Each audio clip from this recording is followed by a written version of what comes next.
Fala pessoal da DYDX, deixando um recado breve aqui para você antes de entrar no nosso vídeo. A DYDX, como você sabe, uma das maiores exchanges descentralizadas do mundo, juntamente com a Uniswap, está lançando pela primeira vez, é a primeira vez que isso acontece com o DEXs, o seu primeiro programa de afiliados. Ou seja, dentro desse programa exclusivo, você vai poder receber merch, que é camisetas, bonés, acesso a os melhores eventos exclusivos da DuadX de trading do mundo, seja em São Paulo, Rio, Nordeste, em Singapura, em Dubai, e também um programa de afiliados que você pode ganhar até US$ 10.000. Então, não perca tempo, deixe o seu nome no formulário abaixo, que eles vão entrar em contato com você para os próximos passos. É exclusivo, não é um programa para todos, então aproveita agora e coloca seu nome e suas redes sociais ali. Obrigado. Show. Fala pessoal do IDX, aqui é o Christopher, trazendo sempre alguém interessante do mercado, e hoje a gente trouxe o Bruno Liman. Como é que você tá, Bruno? Fala, Christopher, beleza? Tudo certo por aqui? Só agradecer o convite aí, tá muito honrado de estar aqui com você hoje. E vamos nessa aí, bater esse papo aí legal aí sobre o mercado aí. Show. Então, acho que a primeira coisa de lei em todos os podcasts ou entrevistas, enfim, é sempre perguntar como que a pessoa chegou no mercado cripto, como ela começou. Seria legal ver um pouquinho da sua história. Pô, irado, irado, vamos lá. Bom, eu costumo dizer que eu sou um músico aposentado, né? Aposentado entre aspas, porque quando a gente tá na música a gente nunca se aposenta, mas eu não tenho nenhuma formação econômica, nenhuma formação financeira. Eu dediquei 8 anos da minha vida à música clássica, né? Eu era violinista, toquei nas melhores orquestras aqui de São Paulo, estudei na Escola Municipal de Música, que hoje é a terceira melhor escola da América Latina, né? E durante 8 anos da minha vida, a minha vida era tocar, cara. Era dar aula, tocar, fazer eventos, casamentos, orquestras e tudo mais, né? E aí que chegou em 2019, né? E a gente teve ali a pandemia. E aí uma coisa que eu sempre falo nas lives, né? Quando me perguntam a minha história. Músico ganha dinheiro de duas formas, tocando e dando aula. É as únicas formas que dá para ganhar dinheiro com a música hoje. E quando chegou a pandemia, não dava para fazer nenhum nem outro, né? Então eu me vi de um dia para o outro desempregado e sem nenhum tipo de fonte de renda, né? Então foi, mas também já era um momento que eu meio que já estava um pouco saturado da minha, digamos assim, da minha carreira, né? Porque a música clássica ela suga muito de você, né? Na época eu estudava em torno de 8 horas por dia, 4 horas de manhã, 4 horas à tarde, e ainda tocava à noite, dava aula, era puxado, era quase, sei lá, 16 horas por dia aí com instrumento, né, na correria. Então eu já estava chegando num ponto ali que eu já estava bem saturado, bem cansado também. E a música clássica, quando a gente fala de questões financeiras, também é um mercado um pouco ingrato, né? Principalmente aqui no Brasil, a gente não tem muito espaço para ganhar dinheiro com a música erudita em si, né? É um mercado bem, bem complicado. E foi que meio que quando chegou a pandemia, eu não vou dizer que foi por causa da pandemia que eu larguei, assim, ela foi um estopim ali na minha vida, né? Mas eu acho que se não tivesse a pandemia, mais um ano aí, mais ou menos, eu acho que eu já tinha dado, ia acabar parando ali com a carreira, né? E aí foi aí que chegou 2019, né? Chegou a pandemia, todo mundo em casa, não tinha mais o que fazer. Foi onde eu comecei ali a ficar na internet, né? Buscando alguns bicos e tal. E aí que eu conheci, né, meio que o Bitcoin, né? Na época a galera tava comentando bastante, né, 2019 ali, principalmente que a gente tinha acabado de, entre aspas, sair do ciclo de alta que foi final de 2017 para 2018, né, quando o Bitcoin bateu o all-time high em perto dos US$ 20.000 naquele ciclo, né, então já tinha criado uma notoriedade, a galera já sabia que era um mercado que dava grana, né, e ainda mais novos projetos estavam surgindo ali na época de 2019, então o mercado cripto estava meio que começando a se aquecer para a gente se preparar até então para a penúltima bull run que a gente teve, né? Que foi essa daqui, tá sendo uma que tá meio flopada, mas tá sendo uma ainda, foi a de 2021, né? E aí eu comecei ali ver Bitcoin, cripto e tal, ok, ainda sem muito conhecimento, né? Nunca fui, meu background financeiro foi bem, nunca tive um background financeiro ali de finanças e tudo mais, né?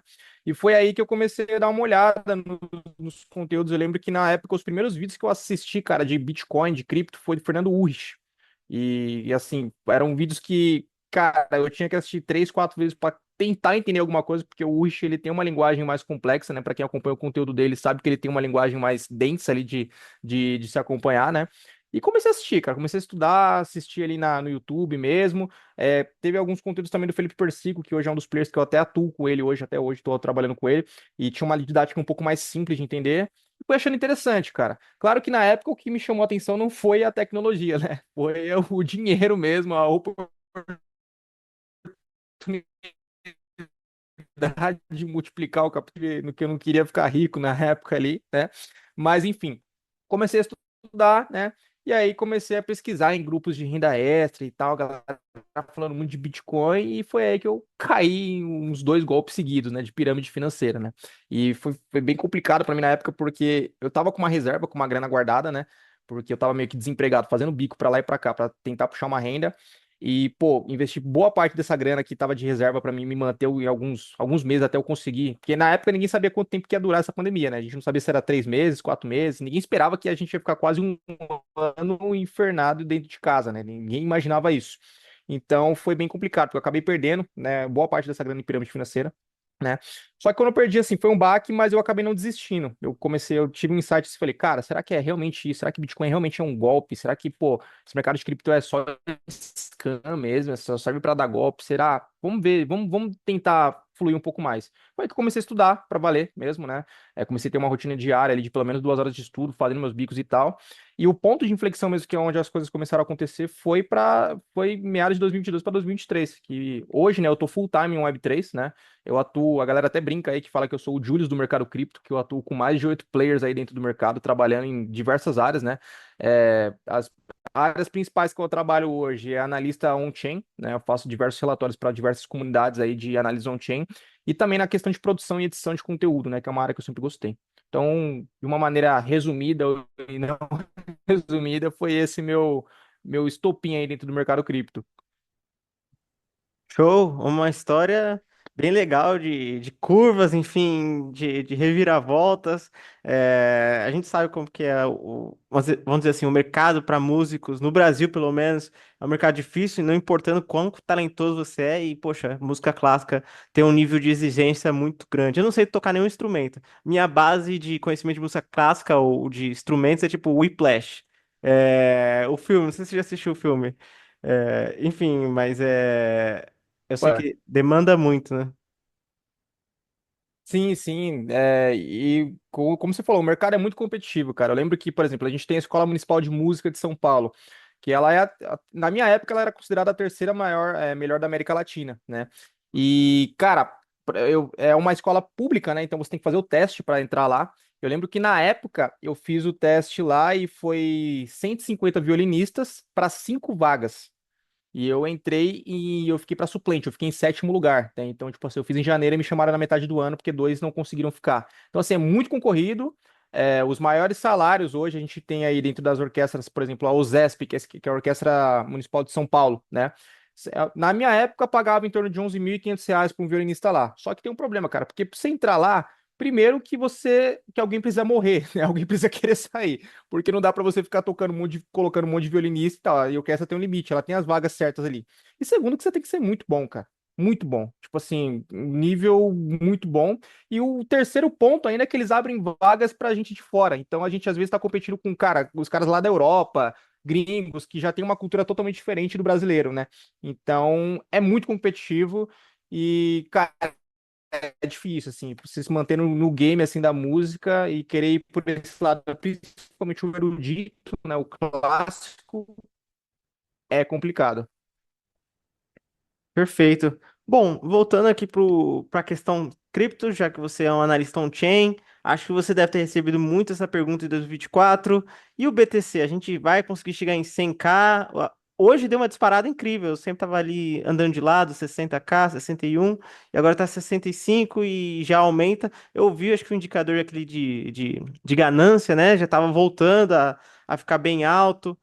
Ainda dá para, mesmo com toda a questão da taxa de juros americana e tal, enfim, mas ainda dá para, o que você vê on-chain, dá para chegar ainda a 100K esse ano? Cara, US$ 100.000 esse ano eu não acredito mais não, tá? Só se a gente entrar num pico de euforia muito grande, assim. Porque o que acontece? Os indicadores, eles estão relativamente bullish, tá? As entradas nas exchanges, as exchanges estão com fluxo negativo já faz desde 15, 16 de agosto, que as saídas estão sendo maiores do que as entradas dentro das exchanges, né? As exchanges também estão nos menores volumes, né, de estoque de Bitcoin dentro delas, né? Desde 2021 elas estão nas mínimas ali de estoque, tá? Só que assim, cara, quando a gente fala hoje de patamar de preço, a gente, pô, para US$ 100.000, faltando 2 meses para fechar o ano, é muita grana que tem que entrar, né? Claro que a gente vê um apetite institucional crescendo bastante, e a gente tem hoje um instrumento que a gente não tinha no ciclo passado, que são os ETFs, né? Os ETFs, eles estão ganhando uma atração bacana, né? A gente teve 3 semanas consecutivas de entradas, depois a gente teve uma semana de saída, que foi quando estourou a bomba lá no Oriente Médio, e causou um FUD, um pânico generalizado. Ontem a gente teve uma das melhores entradas desde julho desse ano, que foi mais de US$ 500 milhões entrando. Foi assim uma compra muito boa aí, né, dos ETFs.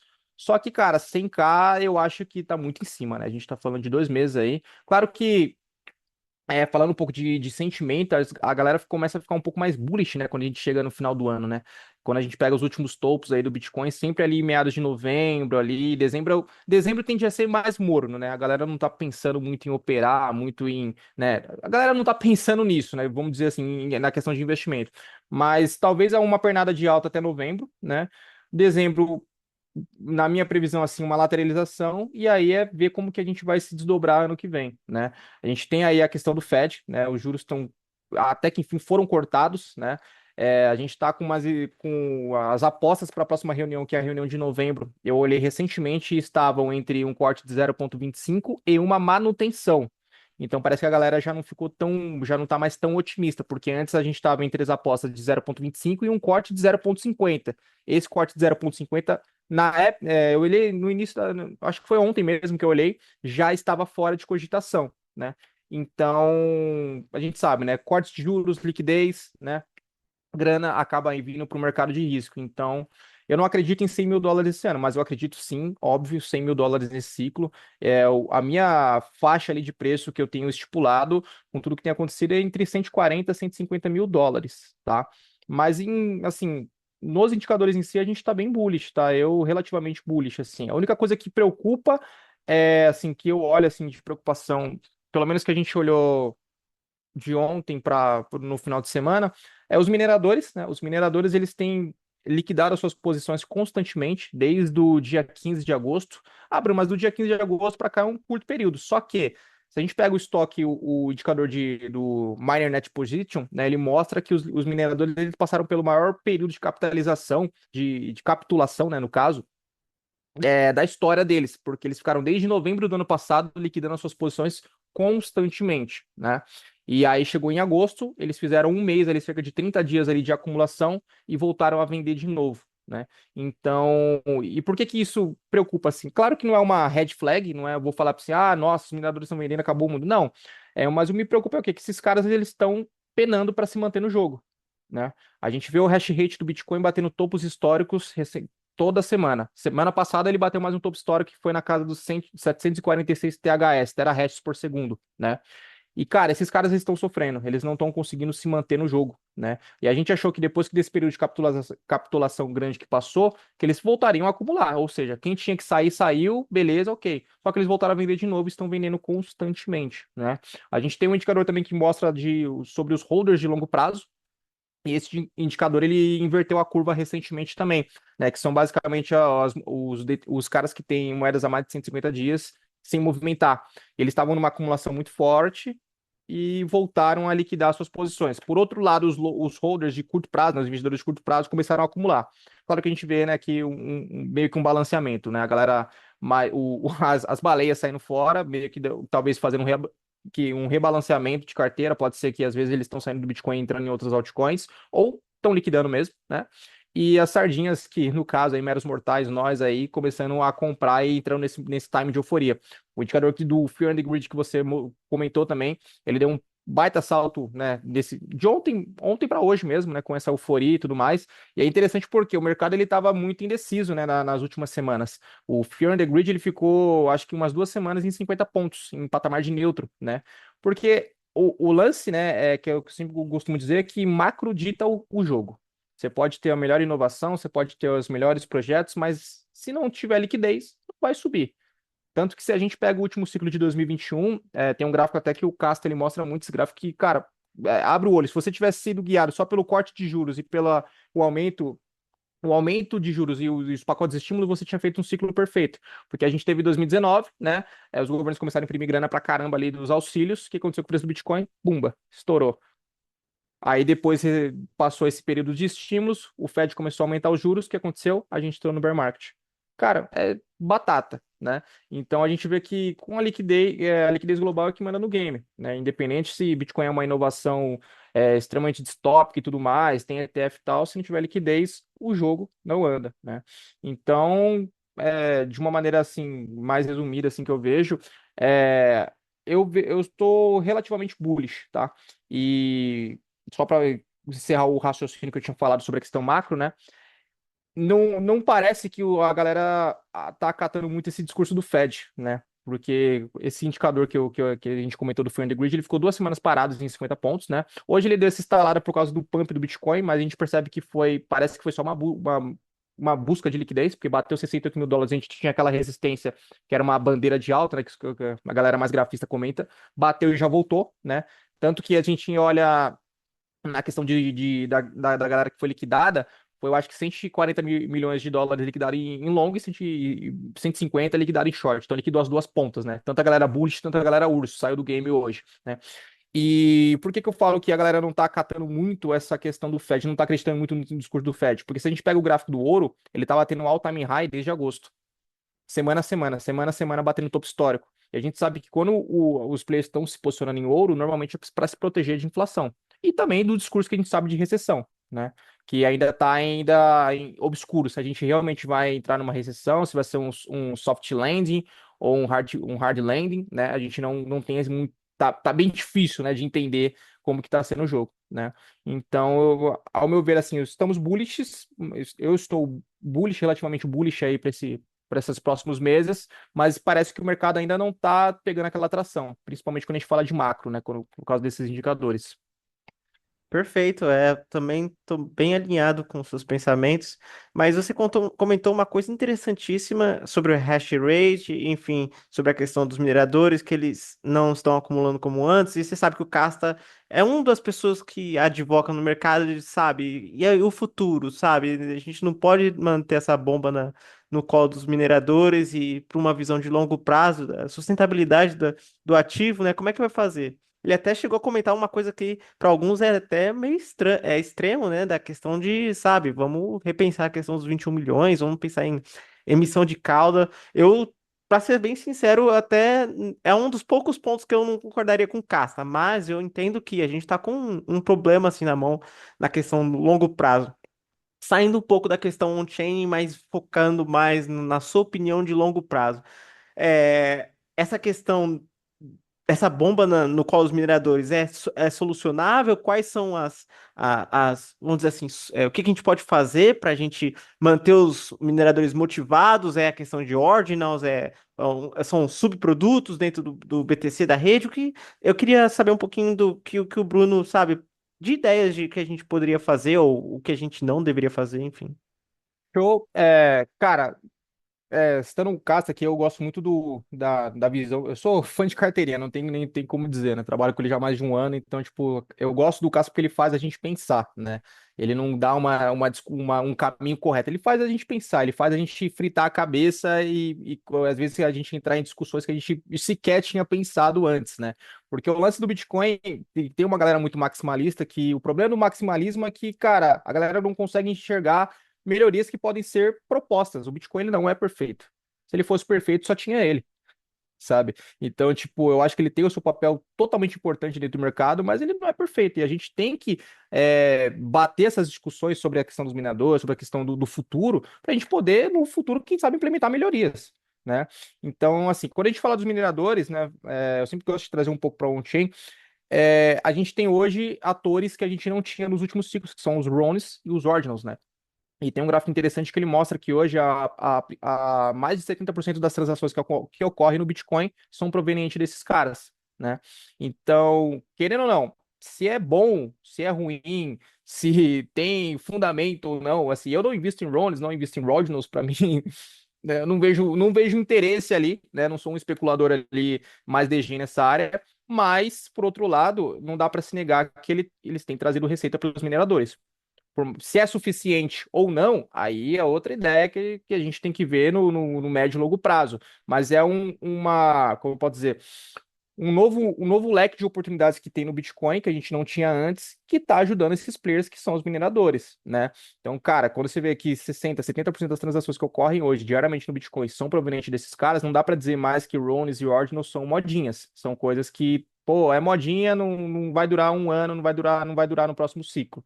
Eu acho que são coisas que estão aí que vão continuar, só que eu não acredito que vão continuar do jeito que tá, né? Porque, porra, se a gente pega os principais projetos aí da rede do Bitcoin, não tem utilidade nenhuma, é puramente especulação, né? Claro que isso tem a ver da questão tecnológica, o Bitcoin ele não foi feito para ter isso, né? Então, são meio que gambiarras ali programadas, né?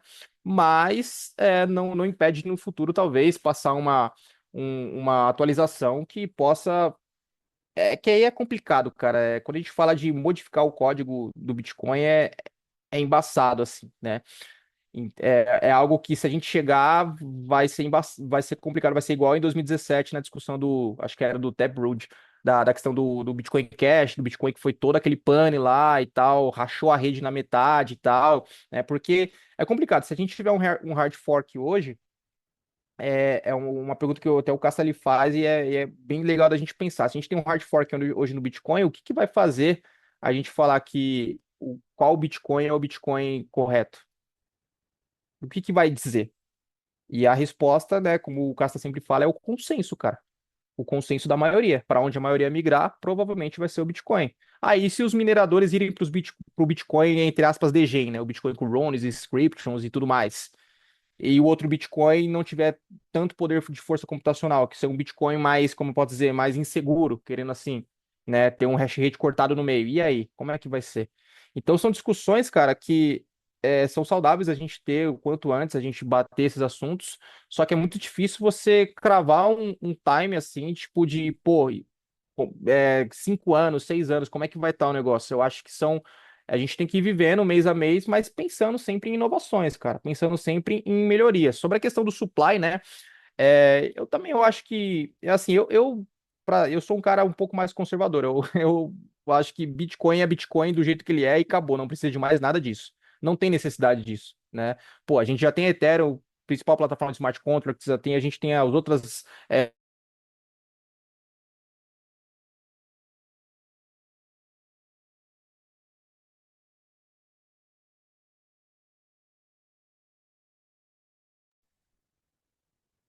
Eu acho que você travou, Bruno. 19, 2020. Pode falar. Acho que você travou, você falou do Ethereum, aí travou. Aí você puder continuar depois. Tá, fechou. Então, a gente vê, né, eu acho que o Bitcoin, né, ele tem que ser do jeito que ele está hoje. Ele não precisa de smart contracts, né, entre aspas, porque não dá para ter, ele não precisa de layers 2. Talvez a Light, só para a gente fazer micropagamentos ali, legal, bacana, já tá ótimo, né? E toda essa chuva de gambiarras que tem sido empurradas, eu particularmente não acho legal, né? Por mais que é uma narrativa que tem crescido muito, BTCFi hoje, se você olha no DeFi Lama, é a narrativa que mais tem crescido hoje dentro do mercado, né?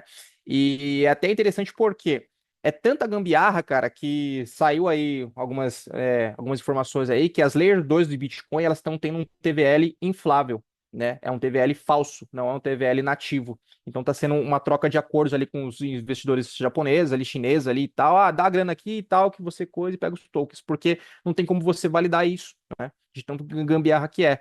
Então eu vejo que, assim, nessa onda de BTCFi, poucos projetos estão buscando realmente inovar. Talvez Babylon, que tem uma proposta interessante, né?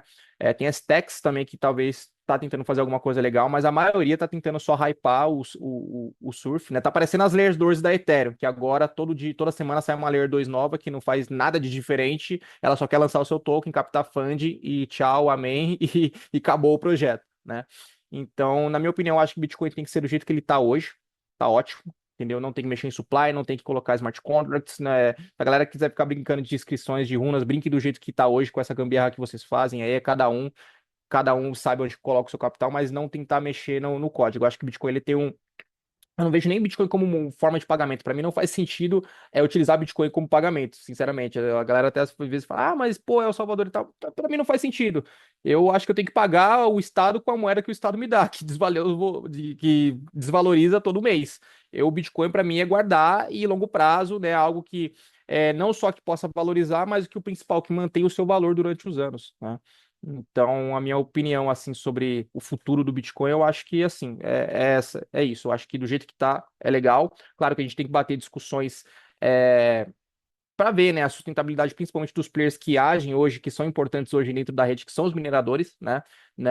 O que a gente pode fazer para no futuro eles terem uma receita que compense ficar o jogo. E a galera até fala, ah, Bruno, mas daqui, se caso não compensar, depois de 2 semanas, baliza e tal, o hash rate e tudo mais. Só que aí, se o hash rate abaixar muito, talvez a rede não fique tão segura quanto ela é hoje, né?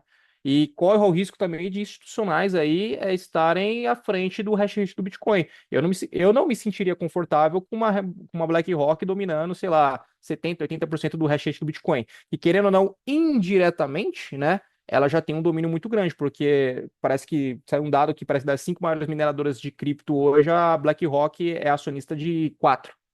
Então, pô, os caras estão chegando, entendeu? Então, acho que são discussões aí que a gente tem que levar, assim, e debatendo, né? Perfeito, tem a questão da lei de Gresham, né? Eu também acredito nisso. A moeda pior sai e fica por aí, enquanto eu guardo aqui meu BTC. Aproveitando que você é um pesquisador on-chain, é até uma dúvida, a gente sempre vê em todo lugar, né? LinkedIn, Twitter, poxa, eu sou researcher, enfim, a gente fica na dúvida, tá? Mas para as pessoas que estão vendo, né, o seu trabalho, você poderia detalhar um pouco assim de maneira fácil? Olha, é isso que eu faço no meu trabalho e até dar dicas para as pessoas que estão começando agora como pesquisador na área cripto, principalmente na área on-chain, o que que elas podem fazer para começar, o que elas devem estudar, e depois disso a gente vai para as tals mais famosas meme coins. Você pode também dar o seu parecer dentro dos dados on-chain. Mas acho que esse preview do que você faz, acho que seria bem legal. Massa, massa. Bom, sempre quando eu vou explicar dados on-chain, sempre quando me convidam para fazer uma live sobre dados on-chain e tudo mais, eu sempre gosto de fazer o paralelo com o caso das americanas que a gente teve recentemente, né? E para quem não se recorda, as americanas trocaram a diretoria da empresa, e aí os diretores novos entraram, foram fazer o balancete da empresa e viram que estava faltando mais de 20 bilhões, 20 bi de reais. Tipo assim, em 9 dias ali. Os caras bateram, opa, tá faltando 20. 20 o quê? 20 milhões? Não, 20 bilhões de reais, né? E tudo isso, se estivesse dentro da blockchain, uma blockchain pública, claro, né? Seria auditável por qualquer pessoa. Por outro lado, quando a gente faz o paralelo com o crash da FTX, o que que foi o crash da FTX? O que que foi estopim? Foi o CZ jogando, entre aspas, né? Desculpa o termo da palavra, mas a merda no ventilador, com os dados vendo ali as saídas da FTX para o fundo da Alameda Research. E aí juntou os pontos, né? Pô, a Alameda paga 20%, eu acho que era 20% ao ano em dólar.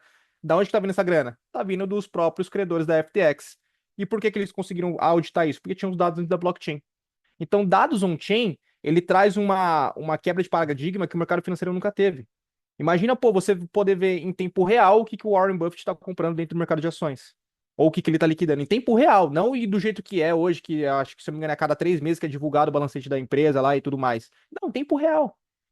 Então, hoje um analista on-chain, ele tem assim, ele pode atuar de várias maneiras, né? Atuar para ver como que está a saúde de uma determinada rede, né? A gente tem indicadores que eu sempre divido indicadores por nichos. A gente tem os indicadores de saúde, né? Normalmente, a maioria dos indicadores eles são voltados para o Bitcoin, porque o Bitcoin ele tem um monopólio de market cap muito grande. Então, tudo que acontece dentro do Bitcoin acaba impactando o mercado todo. Porém, a gente tem indicadores para praticamente todas as criptos do mercado, né?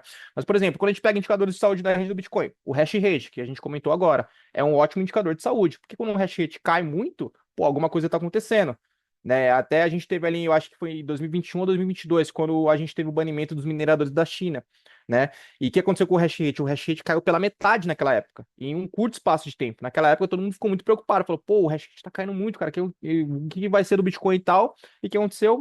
Semanas depois, os mineradores se alocaram ali em países né, em volta ali, religaram as máquinas e o hash rate subiu de novo, né? É um indicador que eu gosto de usar muito isso para qualquer tipo de rede que você pode usar, o número de endereços ativos, né? A gente viu a Solana aí, tendo um pump em endereços ativos de meados de novembro e dezembro do ano passado. Por quê? A gente teve o airdrop da Gito, foi um airdrop que pagou muito bem a galera aí. Eu tenho amigos que, pô, fizeram uma boa aí dentro desse airdrop. E foi, se eu não me engano, acho que foi em dezembro. E a gente pega o quê? Depois de dezembro, todo mês o número de endereços ativos na Solana dobrava, dobrava, dobrava, dobrava. Mês passado ela bateu um all-time high que foi assim, absurdo. Foi mais de 70 milhões de endereços ativos na rede. Pra galera ter uma ideia, a Ethereum bate em torno de 4 a 6 milhões de endereços ativos. Então, assim, aí você, quando você pega isso, você vê o quê? Que é uma rede que está trazendo, inovando. Claro que, galera, endereços ativos não significam pessoas, primeiro ponto, tá? Você pode ter 10, 15, 20 endereços, ok. E segundo, é muito capital mercenário também, né? A gente teve ali muita gente tentando farmar drops dentro da Solana e tudo mais do ecossistema, mas isso acaba refletindo no preço. Se você pegar o gráfico da Solana e colocar o gráfico de endereços ativos mês a mês e colocar o gráfico de preço junto, você vai ver o pump que a Solana deu de lá para cá e bate no quê? Usabilidade, né? Ela tá entregando coisa, ela tá chamando a atenção. Atenção em cripto, né? É um baita indicador de saúde. E por outro lado, quando eu gosto sempre de colocar esse gráfico, quando você pega o gráfico da Solana e pega o de endereços ativos e coloca o gráfico da Polkadot embaixo. Polkadot está estagnada há, sei lá, mais de um ano, que o número de endereços ativos dela não tem pico. E você pega o preço de Polkadot, não andou. Então você vê que reflete, né? É um indicador do quê? De saúde, que mostra que, pô, a rede está sofrendo. A Polygon também teve uma baita de uma queda no número de endereços ativos, né? E você vê, o preço da Polygon não anda, não reflete, né? Então são indicadores bem bacanas da gente utilizar. A gente tem indicadores que eu chamo de indicadores de topo e fundo do mercado. A gente tem o mais famoso que é o MVRV, né? Que ele basicamente mostra se a moeda, se o Bitcoin ele está com desconto ou se o Bitcoin ele está sobrevalorizado.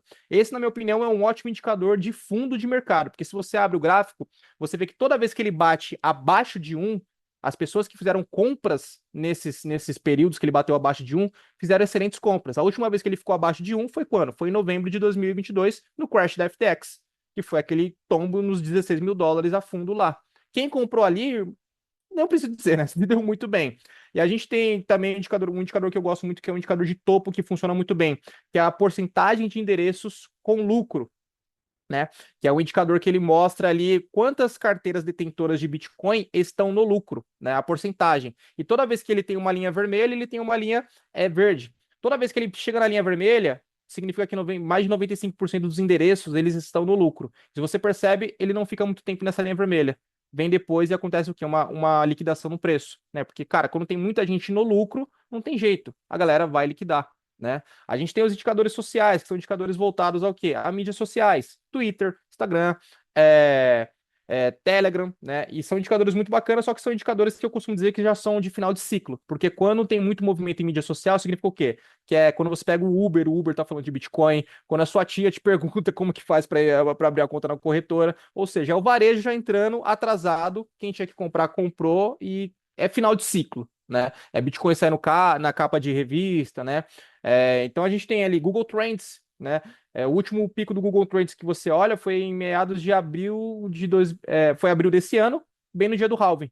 Deu um pico no indicador, porque todo mundo buscando o que é Bitcoin e tudo mais, pesquisando, né? A gente consegue filtrar também esses indicadores de sucesso por projetos. Pô, um projeto começa a ganhar muito seguidor no Twitter. O que está acontecendo? Pode ser talvez um airdrop, se o projeto não tiver token, né? Indicadores sociais são bem legais. E a gente tem os indicadores de volatilidade, né? Que são indicadores mais curtos ali, que você analisa mais em um curto período de espaço, que são taxa de alavancagem. Pô, muita gente alavancando. Irmão, o mercado vai andar, alguma coisa vai acontecer, né? A gente tem um indicador que ele mostra a quantidade de bitcoins comprados on-chain, né? Então, a gente vê esse indicador ele é bem bacana porque o maior nível até agora, a maior vela, né, de compra de Bitcoin hoje on-chain está na faixa dos 16 mil dólares. Então, foi a galera que comprou lá no crash da FTX, né? Então, é bem bacana. E com esses indicadores, você ajuda o quê? Você ajuda o quê? A tomar a decisão, cara. Uma decisão de investimento, uma decisão de saída do mercado. É muito bacana quando você começa a entender esses indicadores, porque você se sente muito mais confortável para investir, muito mais confortável para fazer uma saída, para fazer uma realização, né? E claro, aqui eu tenho indicadores do Bitcoin. A gente tem indicadores ali dentro do DeFi Lama, que é um dos melhores sites de análise ali gratuito, que a gente consegue filtrar por TVL, né? Ou seja, o dinheiro alocado em cada rede. E cara, quando a gente vê redes ganhando muito TVL, isso reflete no preço. Um bom exemplo que está acontecendo recentemente, a Sui. A Sui, ela tá flipando todas as redes mês após mês. Tá ganhando número de usuários e quando você pega o preço da Sui, tá estourando a tampa, né? Então você vê que tem uma coisa legal. Pô, a Base ela tá muito. Eu cantei essa bola hoje, na verdade já tô cantando isso já faz um tempo. A Base ela vai se tornar a Layer 2 com o maior TVL dentro da Ethereum. E ela tá muito próximo de flipar a Arbitrum já ali no TVL, né? A gente tem também a Solana, que ela tá muito próximo de se tornar a segunda maior rede em TVL. Ela só tá perdendo hoje para Ethereum. A Ethereum ninguém vai superar, eu acho muito difícil superar em TVL, porque quando a gente olha o TVL da Ethereum, passa, eu acho que dos 47 bilhões de dólares, né? O segundo lugar hoje é a Tron, com em torno de 7 bilhões. Só que a Tron, ela tem a questão do quê? Os USDTs, eles são mentados lá. Então, é meio que um TVL artificial, ela não tem ecossistema, né? E a Solana, ela tá muito perto de flipar. Eu ainda acho que se continuar nessa subida aí, ela flipe a Tron até o final da semana, né? Então, quando você começa a ver esses movimentos, cara, se a grana tá indo para lá, se a atenção tá indo para lá, pô, talvez seja uma boa tomada de se posicionar dentro daquele ecossistema, entendeu?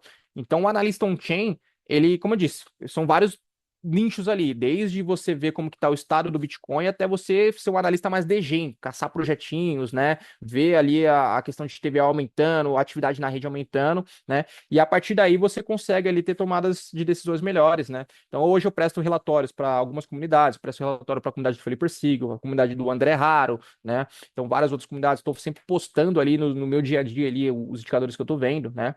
E sobre a questão de trabalho, né, que foi a que você citou, cara, trabalho em cripto é muito louco, né? Porque quando a gente vem do mercado tradicional, assim, esse é o normal que é você fazer o seu currículo, ir lá na empresa, mandar e tal e coisa.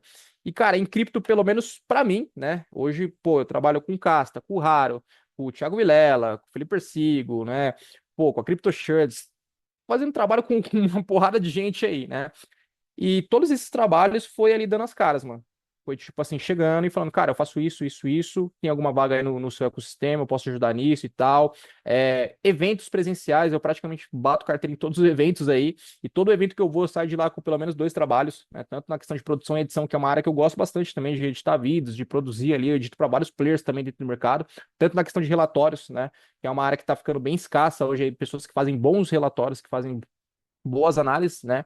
E trampo em cripto eu acho que é isso, cara. É network, né? É meio até clichê falar isso, né? Parece papo de coach, mas não tem como, cara. Se você tem um network bom, se você se conecta com boas pessoas ali, cara, e sabe, né, agregar valor, claro, né? Lembrando que normalmente, com os seus primeiros trabalhos, você não vai ganhar nada, cara. Você agrega primeiro para depois sim você fechar uma proposta ali, começar um trampo e ser remunerado por isso. E é aquela sempre frase, né? Quem não é visto não é lembrado, né? Então, cara, seja visto. E quando eu falo ser visto, não é de aparecer, né? Porque tem muita gente hoje que é no profile. Eu conheço vários caras que são no profile que a galera nem sabe qual que é o rosto do cara. E eles ganham muita grana em cripto. Por quê? Eles estão ali no Discord, né? São mods, gerenciadores de comunidades no Discord, postam boas análises no Twitter, ou são caras mais degens que estão ali focados em farmar mesmo e tal, fazer, né, questão mais da área de investimentos, né? Então, não necessariamente ser visto significa você aparecer com o seu rosto. Você pode ser visto no caso do seu trabalho ser visto, né?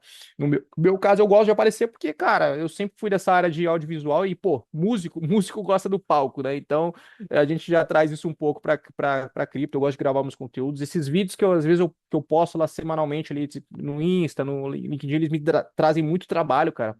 Muita oportunidade de trampo, muita oportunidade de network. É bem bacana, porque quando eu comecei em 2023, assim, começar para valer mesmo. Falei, cara, 2023 eu vou tentar até o final do ano. Se não virar nada, eu paro. Eu falei, eu vou fazer um vídeo por semana, no Instagram mesmo. Bruno, Pode falar. desculpa te interromper. Eu vou compilar esses 30 minutos, é que minha licença do Zoom é gratuita. Aí Ah, falta fechou. 30 Fechou. segundos para não fechar na minha cara e na sua cara. Aí eu vou compilar, aí você Você me manda continua. o outro link. Isso. Aí você continua da Fechou. mesma parte que você tava. Dessa parte. Olá, então, como eu tava comentando, né, eu fiz esse propósito em 2023, né? Falei, cara, 2023 eu vou toda semana postar um conteúdo sobre cripto no meu Instagram, né? Um vídeo falando realmente, não um vídeo bom, assim, um vídeo falando de um assunto legal, explicando alguma coisa uma explicação boa, né? Não só um farm de engajamento ali, né? Igual a galera costuma fazer. E, cara, foram 6 meses ali fazendo e não aconteceu nada, assim, né? Eu sempre gosto de contar essa história, que foram 6 meses toda semana postando e não aconteceu nada, nada, nada. E aí, de 6 meses em diante, né? Meu propósito era ficar um ano. as coisas começaram a acontecer naturalmente, né? Já tinha gente vendo os meus vídeos, gente grande, né, já acompanhando meus conteúdos. E é legal que quando você faz um vídeo, ou faz um artigo, faz um, sei lá, alguma coisa nesse sentido, você passa o quê? O background, cara. Você mostra que realmente você sabe o que você está falando, né? Claro, se for algo bom, né, que tiver sentido o que você está fazendo. Então, isso foi passando credibilidade.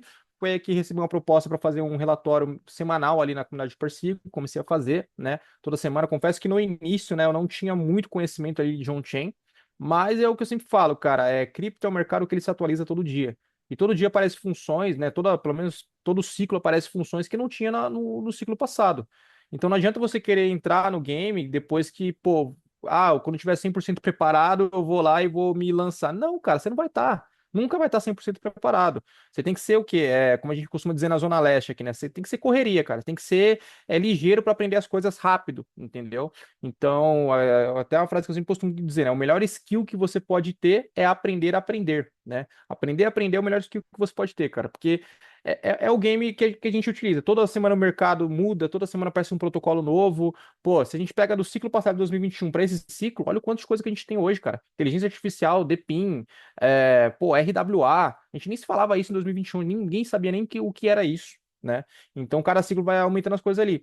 E foi aí que os trampos foram começando a aparecer. E é legal que, cara, quando você trabalha direitinho, principalmente com um cara grande, ele acaba te indicando para outras pessoas, né? E aí foi aparecendo muita coisa na produção de conteúdo também.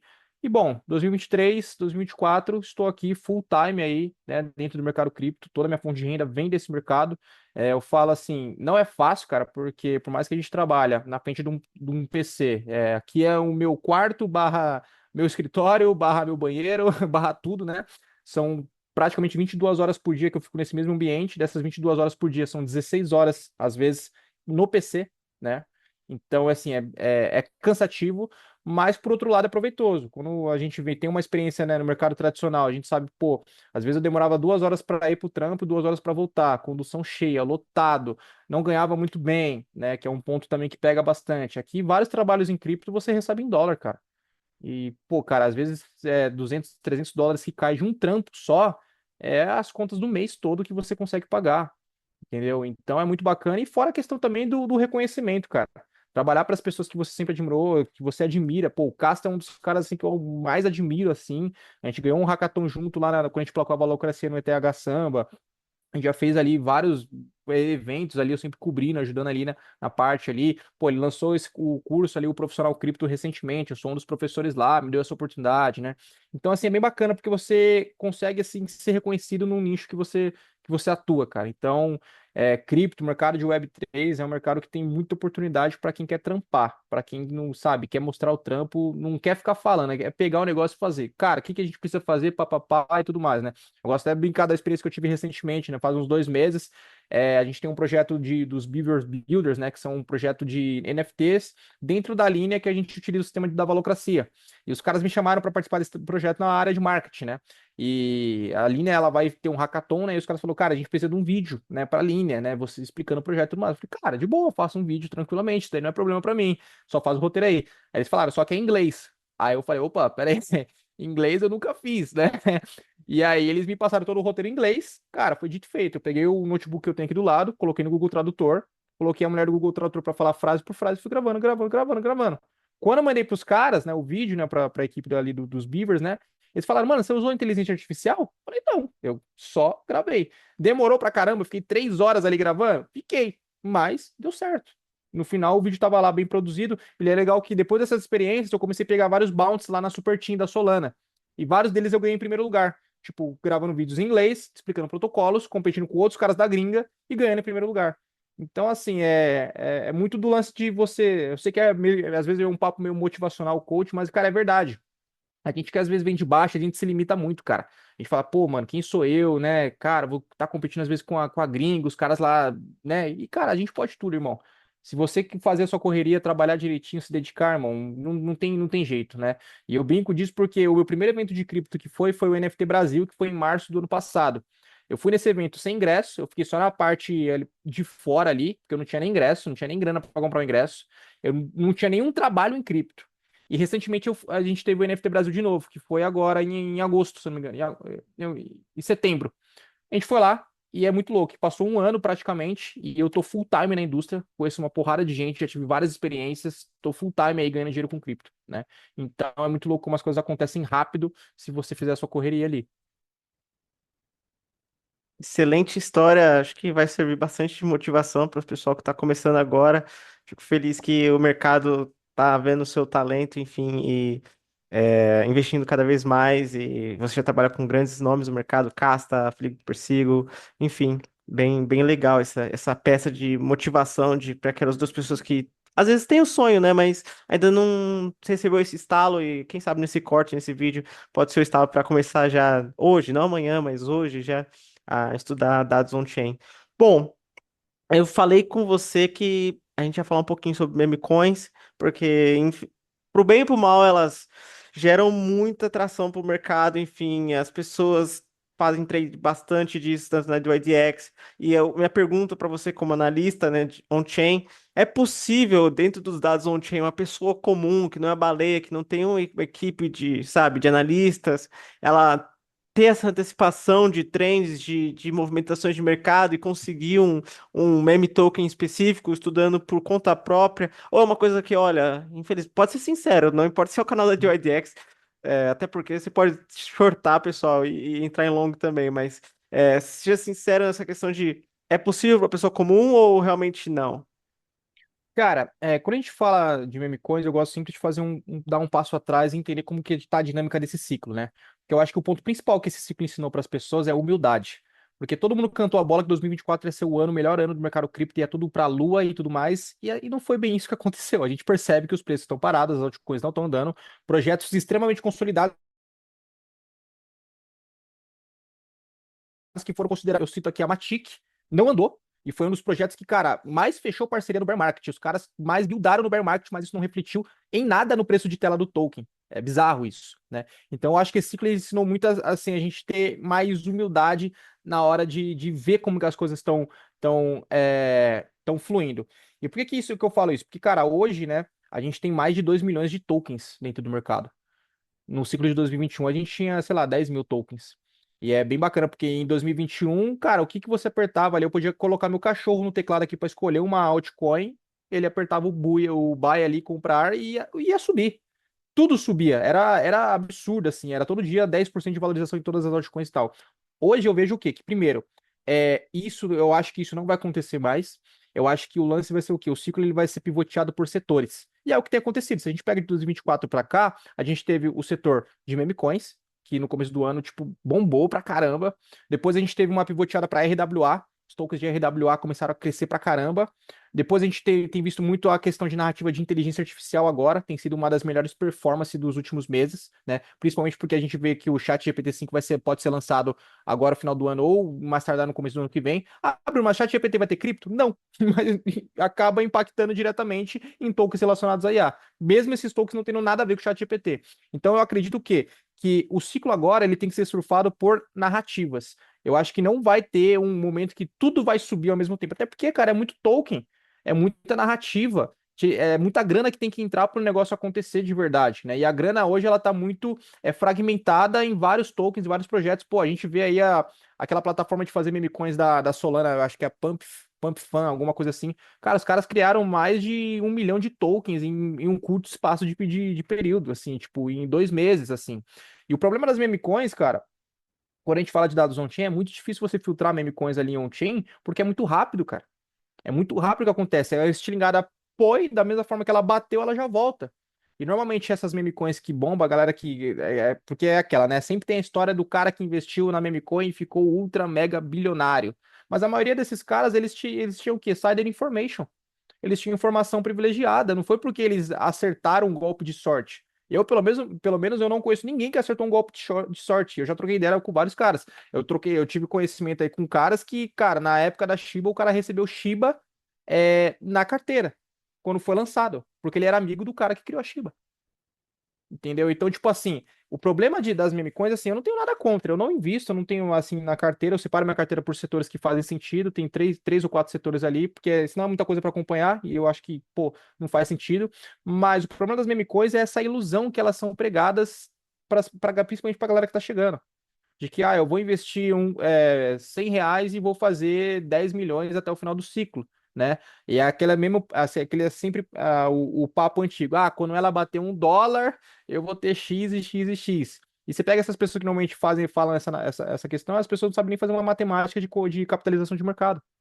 Eu fiz até um vídeo recentemente que eu mostro um site que você consegue comparar a capitalização de mercado com a do Bitcoin no token e ver quantas vezes o token iria subir. Eu peguei ali os principais, Flock, Pepe, Shiba.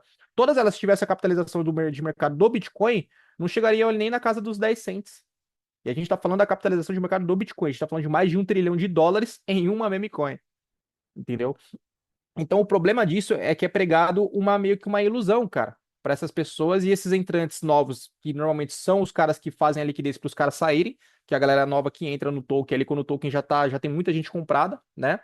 E acabam tomando na cabeça e meio que falando que cripto, depois chilando, falando que cripto é golpe, que o mercado de cripto não funciona e tudo mais, entendeu? Mas por quê? Porque são, às vezes, presos por essas ilusões, né? De que vai investir pouco em um tal token, uma meme coin e tal, e não vai fluir, né? Até mesmo, cara, as moedas com fundamento já são difíceis você achar boas moedas com fundamento. E até mesmo as que têm fundamento, às vezes, não refletem no preço de tela, que é igual o Matic e entregou coisa pra caramba no bear market e não aconteceu nada nesse ciclo ainda, né?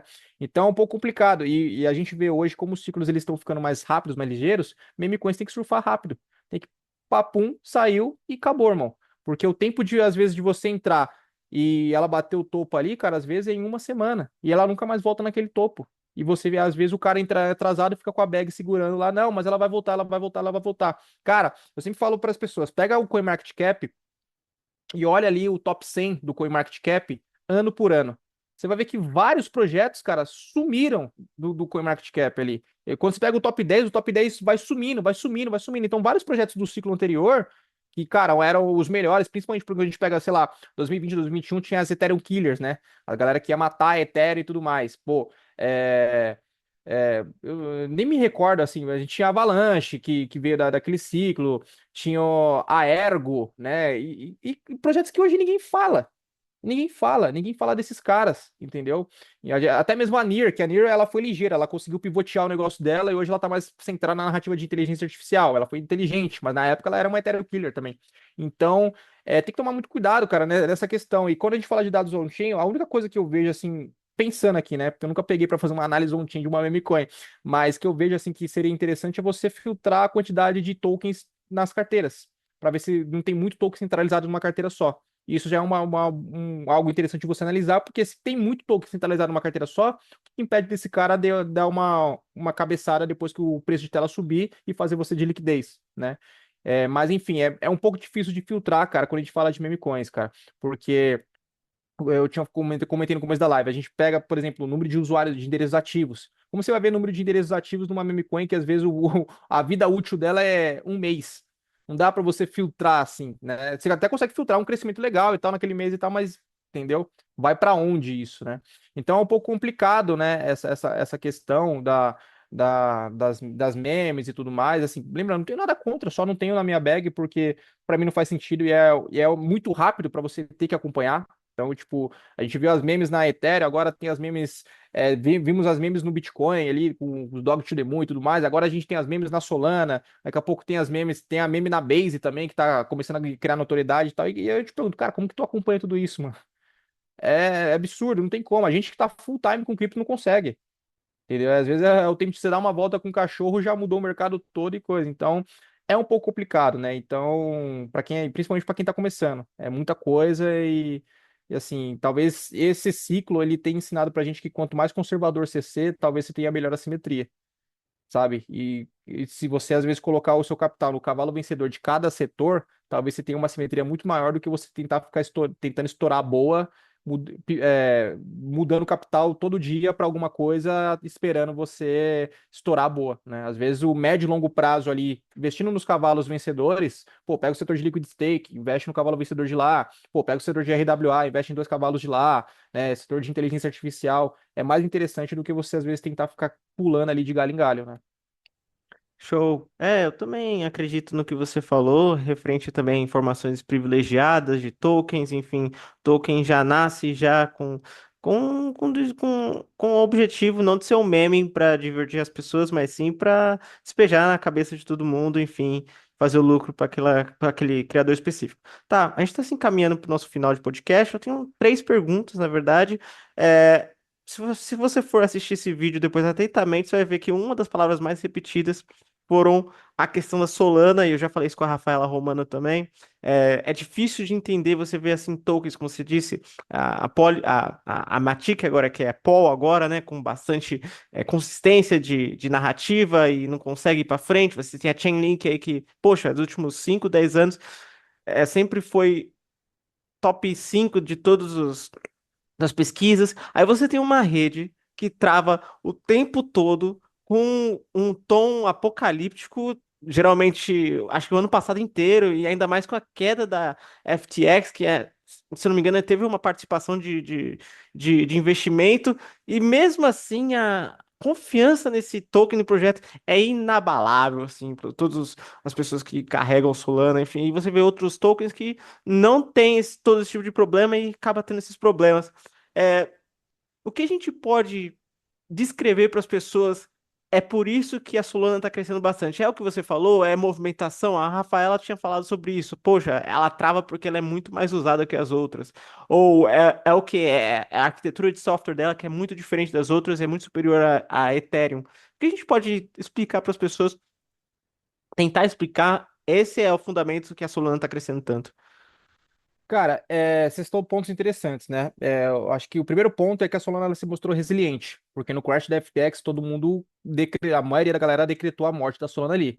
E, pô, os caras conseguiram sair daquele crash e tá onde tá hoje, foi algo que, querendo ou não, gostando ou não do projeto, tem que bater palma, porque os caras foram realmente resilientes. Um caso parecido foi o da Ronin, né? Quando teve o hack do Axie Infinity, todo mundo ali decretou a morte dos caras e os caras estão aí hoje sendo o principal, o cavalo vencedor do setor de games. Então, quando um projeto faz isso, não tem como você não olhar pro cara. Principalmente num ciclo que tá bem mais competitivo do que estava antes, né? O segundo ponto, eu acho que o estalar ali foi o airdrop da Gito, né? Eu não sei se aquilo foi programado entre a Solana e Gito, mas o estalar da Gito chamou a atenção da galera, porque dinheiro chama a atenção. E a atenção chama dinheiro. Eles andam de mão dadas, né? Então, quando todo mundo viu ali, cara, mano, nego ganhando US$ 10.000 ali no airdrop da Gito, fazendo 3, 4 swaps ali, alguma coisa nesse sentido, chamou muita atenção. E foi a hora que todo mundo começou a migrar, porque eu lembro o meu maior arrependimento hoje, né, quando eu falo de airdrops, foi ter mantido uma estratégia na EVM e não ter pivoteado meu negócio para Solana, que eu acho que eu teria ganhado bem mais grana nos airdrops da Solana do que nos airdrops da EVM, que depois muita coisa flopou, Starknet, ZKSeek e tal e coisa, mas beleza. Mas a atenção que chamou ali quando aconteceu o airdrop da Gito, deu esse estralar na questão ali da Solana e gerou muita atenção, né? Trouxe muita atenção para o ecossistema. Depois a gente teve outros airdrops ali bons também da Solana, né? Enfim. E eu acho, cara, que é a maneira que a Solana se posiciona. Também eu acho que é algo interessante, porque ela se posiciona meio que como uma empresa, não como um ecossistema. Eu vejo muito isso. Tanto até mesmo nos eventos que eu vou, que tá o time da Solana, da Super Team e tal, eles se posicionam mais como empresa do que um ecossistema mais descentralizado e tal. Porque é muito bacana, porque a gente tem ali o livro do Balazs, né? Trabalhava na Coinbase, que é The State of Network, né?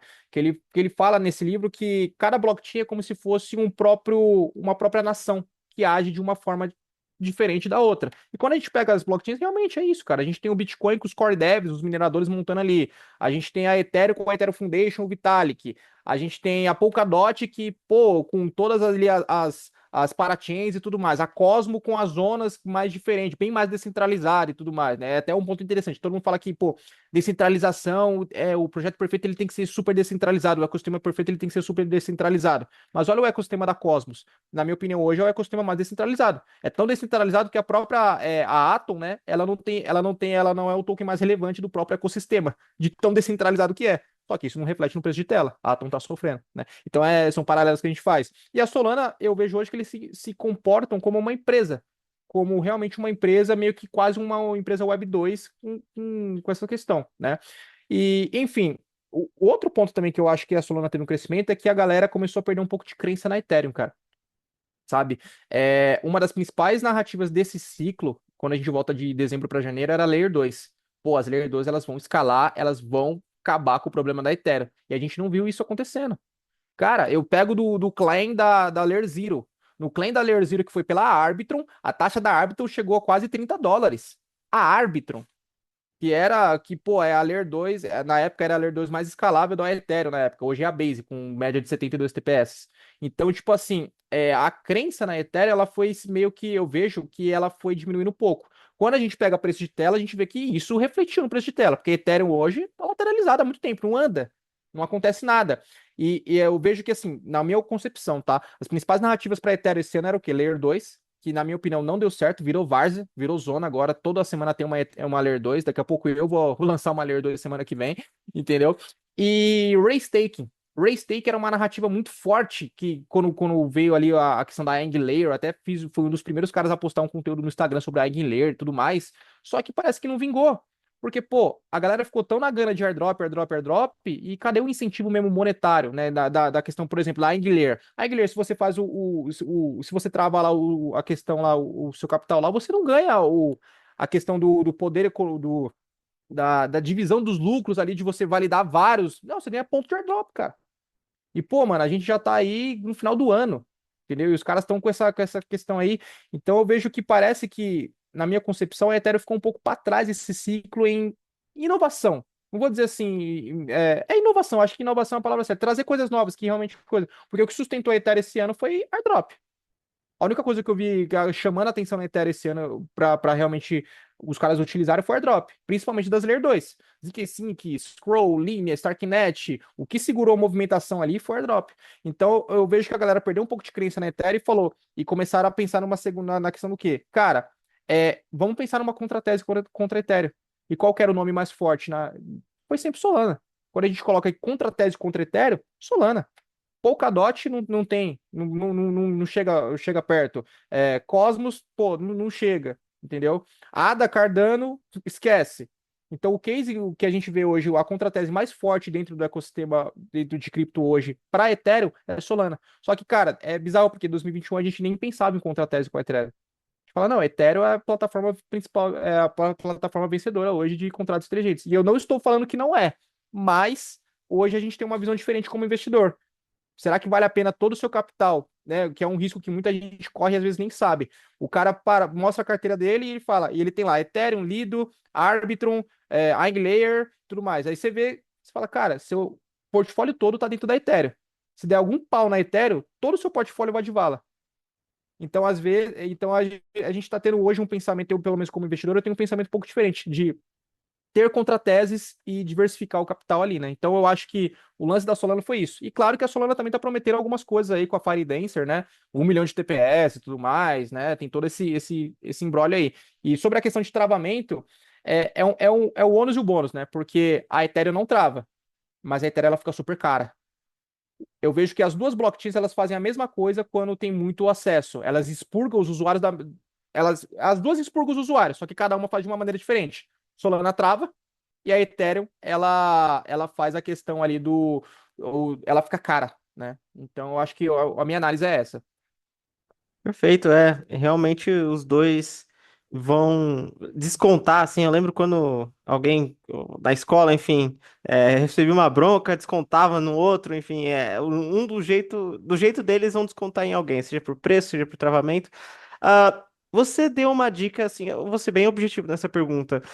É claro, isso não é uma recomendação de investimento, mas quais são os projetos que você está empolgado para 2024, 2025? Você chegou a falar, assim, acho que da Sui, que é da questão de preço, mas tem outros também que você fala, olha, esses projetos aqui, estou muito empolgado pelo que eles oferecem.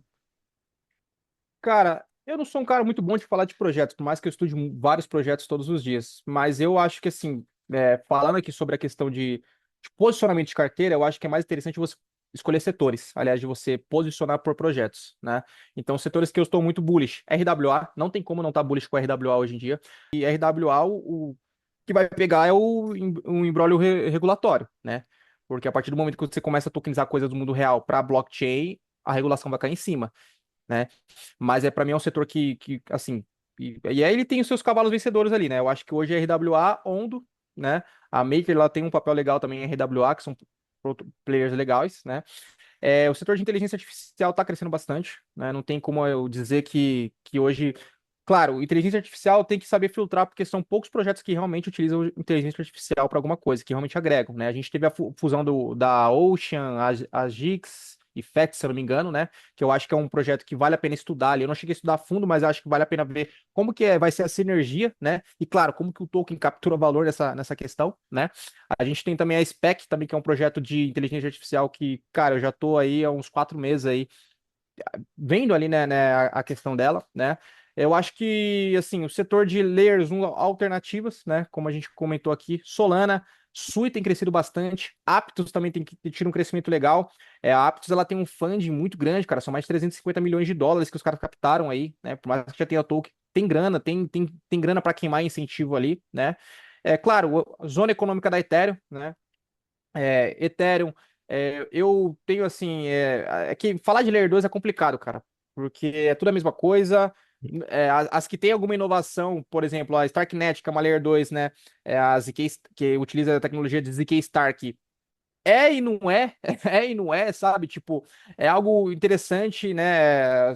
Tecnologia de prova de conhecimento zero, só que não o token em si não captura valor. E aí tem o problema de UX, pô, você não consegue colocar Starknet numa MetaMask, isso pra mim, cara, é chato, complica demais, mano, porque pro usuário já é difícil utilizar MetaMask. E aí você falar que tem que fazer uma outra carteira e tal, já complica pra caramba, porque, na minha opinião, tá, cara, os dois problemas de cripto que eu acho que cripto tem que resolver para chegar no mainstream. O primeiro é a escalabilidade, né, que é o principal, né? Aguentar ter muita gente utilizando ao mesmo tempo. E o segundo é UX, cara, experiência do usuário, entendeu?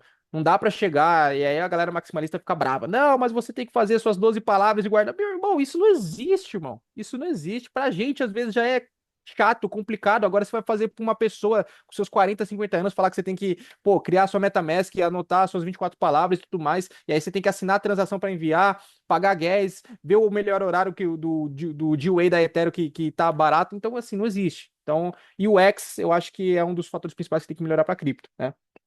Então, assim, voltando na carteira, pô, toda a zona econômica de Ethereum, eu acho que Lido, né, principal protocolo de liquid stake, cavalo vencedor ali, né, dentro desse ecossistema, por mais que Lido tenha perdido um pouco do market share, né, se você pega no DeFi Lama e pega de 2023 para cá, ele tem perdido um pouco, mas isso é até bom, né, porque perdendo um pouco o market share fica mais descentralizada essa questão de liquid stake, né, e a Lido não se torna meio que um calcanhar de Aquiles da Ethereum. Setor de restake, por mais que não aconteceu nada ainda, eu tô de olho ali, né? E tem algumas coisas que eu tô de olho. Bitcoin e, cara, é isso, assim. Eu sou um cara, por incrível que pareça, assim, eu sou bem conservador, assim, em questão de carteira, cara. Eu acho que o básico, o feijão com arroz ali, pra esse ciclo, é a melhor coisa que você faz, cara. Porque o que eu tô vendo de gente, assim, perdendo sono à noite, cara, tentando caçar a boa, estourar a boa, e pulando de narrativa, em narrativa, em narrativa, em narrativa, e não conseguindo capturar valor nenhum, cara, é muita gente. Assim, esse ciclo tá bem difícil de surfar. Então, eu acho que assim, você ser o mais conservador possível nas suas escolhas, eu acho que vai ter uma simetria bacana aí pro final desse ciclo. É isso aí. E acho que dentro desse podcast ficou bem evidente, vamos dizer assim, o seu ceticismo referente à Layer 2. Eu também acredito que tá sendo bem decepcionante também. Enfim, ainda não, para quem se prometia o futuro, né, tá sendo bem decepcionante mesmo. Bom, eu Não, já fiz. Pode falar, só pode pra falar. complementar essa questão da Layer 2, é bizarro porque a galera prometia a Layer 2 assim com, sei lá, 1000 TPS e tudo mais. E tem um site que ele mostra que é o L2Bit, ele mostra a quantidade de TPS. A Layer 2 hoje que é mais escalável é a Base e ela faz 73 TPS, transações por segundo. Então, tipo assim, não chegou nem perto do que os caras estavam prometendo, né? E fora a questão assim que além de a gente ter mais de 70 projetos de Layer 2, a gente já tem projetos de Layer 3. Ou seja, uma Layer 2 abaixo de uma Layer 1 abaixo de uma Layer 2, assim. Cara, bizarro, assim, os caras perderam a mão mesmo. Realmente não resolveu nem o primeiro problema, já tá criando mais problemas. Acho que para encerrar nosso podcast, né? Tem uns 8 minutos para a gente encerrar e eu sempre faço essa pergunta para todos, né? Todos os convidados que vieram aqui, Marcelo Paes, Castaneda, Gustavo, todo mundo, tento brincar um pouco de futurologia. 20 anos, daqui 20 anos, como você acha que o Bitcoin vai impactar a sociedade? Como ele vai atuar? Eu também tô meio alinhado na questão que ele não vai ser moeda corrente, igual como você está dizendo, mas mais alinhada à reserva de valor, mas tenta fazer uma imagem mental aí, 20 anos, 2044, e É. como a gente vai ver o Bitcoin ainda? Os governos vão usar para pagar a dívida interna, como estão falando lá com o Trump. É, faz uma imagem mental e traz para a gente aqui o que que você pode dizer esses 7 minutos do que você vê o Bitcoin daqui 20 anos. Cara, legal. Bom, 20 anos é bem complicado, né? Porque um ano em cripto já acontece coisa pra caramba, assim, absurdo, que a gente viu desse ano pra cá, assim, muita coisa. Mas de todas as teorias que eu vejo, assim, que eu já ouvi sobre Bitcoin no futuro, eu acho que a que mais faz sentido é Bitcoin ele ser um lastro para a moeda global. Não uma reserva de valor, mas um lastro mesmo. À medida que a moeda global, seja lá qual for, se for, vai ser o dólar ainda, ela seja lastreada no Bitcoin. Então, para você aumentar a sua base monetária, você meio que tenha que comprar ali mais Bitcoin e tudo mais, enfim. Na minha opinião, é o que mais faz sentido. E a questão que assim, fica uma incógnita é, cara, Estados Unidos, beleza, economia número um aí do mundo e tudo mais, só que os caras estão sofrendo demais, assim. Tá sendo o pior período, eu acho que, da história econômica dos Estados Unidos. A dívida dos caras aí, trilhões e trilhões de dólares. Os caras não vão conseguir pagar isso daí, cara. Não tem como pagar aquilo ali. Um país deficitário, né? A gente vê ali conflitos dentro mesmo do país entre extremos, esquerda, direita, esquerda, direita, esquerda, direita. A gente vê que quando isso começa a pipocar muito, né? Pode ser o final de uma hegemonia, né? Digamos assim. Eu não sei se a gente vai viver isso em vida, né? Uma transição de poder, né? Igual a gente teve no passado. Mas isso que é o que eu acho que me preocupa, sabe? Eu vejo o Bitcoin como sim um lastro monetário, né? Eu acho que a galera vai ver que assim, é o que faz sentido, é imutável, não tem como você aumentar a oferta da moeda, né? Mas o que me preocupa é o quê? Quem que vai pegar, como que vai ser essa junção, né? Se a gente vai fazer uma moeda única que vai ser lastreada ali com as principais potências do mundo, que hoje em dia tá muito difícil, porque, cara, não sei como ele estourou uma terceira guerra mundial ainda. Eu não sei. Tá todo mundo tretado com todo mundo. Rússia, Ucrânia, Sim. Oriente Médio, Estados Unidos, China, Taiwan. Tá todo mundo tretado com todo mundo. Ninguém. Tá assim, falta pouco para estourar alguma coisa, né? Então, de um modo, eu vejo que o Bitcoin ele pode ser a solução para isso, né? Porém, como que ele seria implementado da medida que a gente está vendo hoje, né? Com todos esses conflitos, com todas essas preocupações geopolíticas, que querendo ou não, a gente tem que chegar lá. Não adianta a galera mais criptoanarquista achar que não, eu vou baixar Bitcoin na minha carteira, me isolar no Uhum. mato, então não vai funcionar assim, cara. Não adianta. A gente tem que trocar ideia com os dois lados. O lado de lá e o lado daqui. A gente tem que entrar no consenso, né? Eu não acredito muito no sonho criptoanarquista de que vai todo mundo viver uma utopia, cada um Uhum. dono de si. Eu acho que isso não funciona, não vai funcionar nunca, né? E, enfim, falei, meio que devaneei aqui, mas eu vejo o Bitcoin com isso. Eu acho que o Bitcoin ele pode ser a salvação porque a gente está vivendo hoje esse declínio, né, econômico do mundo. O que me preocupa é como que isso vai ser implementado, né, à medida que isso vai ser implementado. Show. É uma posição bem coerente, considerando que a gente se todos os conflitos aí pintou mais um agora, questão do Líbano, Israel e Irã, e provavelmente não vai ser o último. Bom, foi. Obrigado, Bruno, pela sua atenção, pelo seu tempo, deixar aqui essas dicas, principalmente para quem está começando em research, falar um pouco de mercado. E pessoal, vocês sabem, né? Só deixar o like, se inscrever no canal. E a gente se vê num próximo episódio com uma outra pessoa também bem importante e bem legal do mercado. É isso, obrigado, até a próxima. Tamo junto, valeu. Fala pessoal da DYDX, deixando um recado breve aqui para você antes de entrar no nosso vídeo. A DYDX, como você sabe, uma das maiores exchanges descentralizadas do mundo, juntamente com a Uniswap, está lançando pela primeira vez, é a primeira vez que isso acontece com o DEXs, o seu primeiro programa de afiliados. Ou seja, dentro desse programa exclusivo, você vai poder receber merch, que é camisetas, bonés, acesso a os melhores eventos exclusivos da DuadX de trading do mundo, seja em São Paulo, Rio, Nordeste, em Singapura, em Dubai, e também um programa de afiliados que você pode ganhar até US$ 10.000. Então, não perca tempo, deixe o seu nome no formulário abaixo, que eles vão entrar em contato com você para os próximos passos. É exclusivo, não é um programa para todos, então aproveita agora e coloca seu nome e suas redes sociais ali. Obrigado.